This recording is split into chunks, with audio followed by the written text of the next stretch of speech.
கர்மவினை பித்ருதோஷம் நீங்கி சித்தர்கள் அருளும் குலதெய்வம் காக்க நவக்கிரக சாபம் அகன்று நலமெல்லாம் சேர வாழ்வினில் செல்வமும் வளமும் என்றும் பொங்க.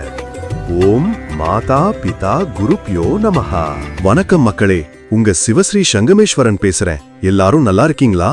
நாம போன வீடியோல பெண் சாபத்துல இருந்து வெளியே வர்றதுக்கு முதல் பரிகாரத்தை பத்தி பார்த்தோம். அதாவது அம்மன் வழிபாடு, சுமங்கலி பிரார்த்தனை, இதெல்லாம் பத்தி தெரிஞ்சுக்கிட்டோம். இப்போ பெண் சாபத்தோட கடுமையை இன்னும் குறைக்கிற ரொம்ப முக்கியமான ரெண்டாவது பரிகாரத்தை பத்தி பேச போறோம். இது நம்ம குடும்பத்தோட முன்னோர்களை, குறிப்பா வாழ்ந்து மறைஞ்ச சுமங்கலி பெண்களை வழிபடுறத மையமா கொண்டது.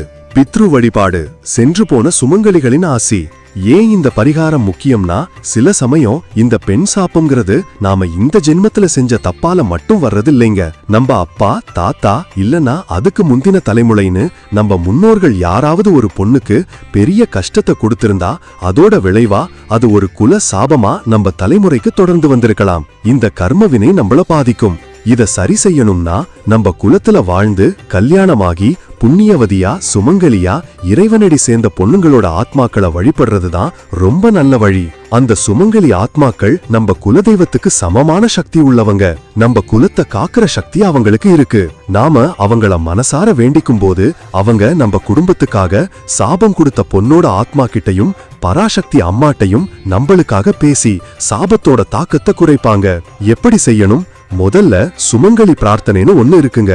இது நம்ம குடும்பத்துல சுமங்கலியா வாழ்ந்து மறைஞ்ச பொண்ணுங்களை, பாட்டி, அத்தை, சித்தி, பெரியம்மா இப்படி யாரா இருந்தாலும் நினைச்சு அவங்கள நம்ம வீட்டுக்கே வர வச்சு சாப்பாடு போட்டு ஆசீர்வாதம் வாங்குற மாதிரி பண்ற ஒரு சக்தி வாய்ந்த பூஜைங்க.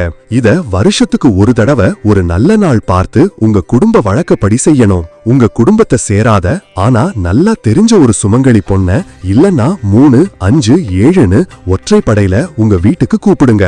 அவங்கள உங்க முன்னோர்களோட பிரதிநிதியா நினைச்சுக்கணும். அவங்கள ரொம்ப மரியாதையா வீட்டுக்குள்ள வர வச்சு அவங்க காலை கழுவி மஞ்சள் பூசி கும்பிடணும். அவங்களுக்கு நல்லா அறுசுவை சாப்பாடு போட்டு அவங்க மனசு நிறைஞ்சு சாப்பிடணும். சாப்பிட்டு முடிச்ச அப்புறம் அவங்களுக்கு புடவை, ரவிக்கை துணி, மஞ்சள், குங்குமம், பூ, பழம், வெற்றிலை பாக்கு, அப்புறம் தட்சணை இதெல்லாம் வச்சு கொடுத்து அவங்க கிட்ட ஆசீர்வாதம் வாங்கணும். இப்படி செய்யும் போது என் குலத்துல வாழ்ந்து மறைஞ்ச எல்லா சுமங்கலி தாய்மார்களே இந்த பூஜையை ஏத்துக்கிட்டு எங்க மேல இருக்கிற பெண் சாபத்தை நீக்கி எங்க குலத்தை காத்து அருளணும்னு மனசார வேண்டிக்கணும். அடுத்ததா அமாவாசை வழிபாடு.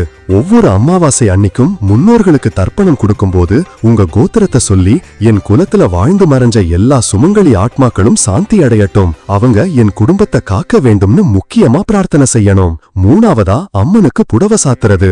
உங்க குலதெய்வம் இல்லனா உங்களுக்கு பிடிச்ச அம்மன் கோயிலுக்கு போய் உங்க முன்னோர்களான சுமங்கலிங்களோட பேர்ல அம்மனுக்கு புடவை சாத்தி அர்ச்சனை செஞ்சு வழிபடலாம். இந்த புண்ணியம் என் முன்னோர்களுக்கு போய் சேரணும்னு வேண்டிக்கணும். நம்பிக்கை மற்றும் பலன்கள்.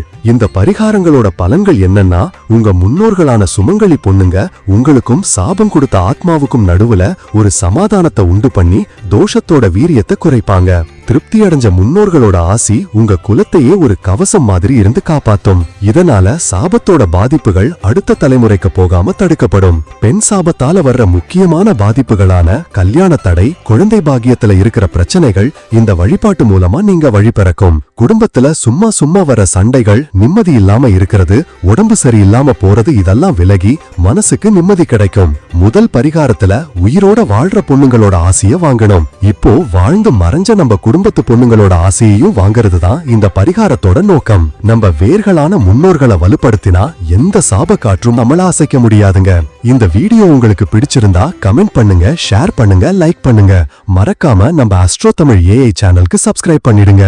நன்றி. வாழ்க வளமுடன்.